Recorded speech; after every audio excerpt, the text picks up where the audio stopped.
अस्सलामु अलैकुम वरहमतुल्लाहि वबरकातुहू। फरमान इलाही है कुंतुम खैर उम्मतिन उखरिजत लिन्नास तअमुरून बिल मारूफ व तनहून अनिल मुनकर। अल्लाह ने तमाम उम्मतों में सबसे बेहतरीन उम्मत उम्मत मोहम्मदिया को बनाया। उम्मत मोहम्मदिया जब सबसे बेहतरीन है तो इनकी एक ड्यूटी भी है। वो ड्यूटी क्या है?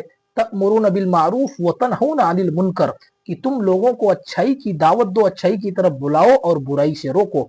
हमारा हाल ये है कि हमारे घर में, मोहल्ले में, खानदान में गलत रस्म रिवाज, गलत चीजें जो शरीयत से हट कर हैं वो लोग कर रहे होते हैं। ना हम अपने घर को रोकते हैं, ना मोहल्ले को रोकते हैं, ना ही खानदान को रोकते हैं।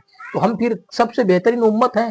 तो जब उम्मत बेहतरीन है तो जो ड्यूटी लगाई गई है, हमारा और आपका काम है कि उसको जिम्मेदारी निभाएं। कुछ लोग अपनी मसनदों पर आराम कर रहे हैं, कुछ लोग कुर्सियों पर आराम कर रहे हैं, और कुछ लोग बस पैसों पर जिंदगी गुजार रहे हैं। उम्मत मोहम्मदिया है तो ड्यूटी ये है कि अच्छाई की दावत देते रहो और बुराई से रोकते रहो। बात अच्छी लगे लाइक सब्सक्राइब जरूर करना।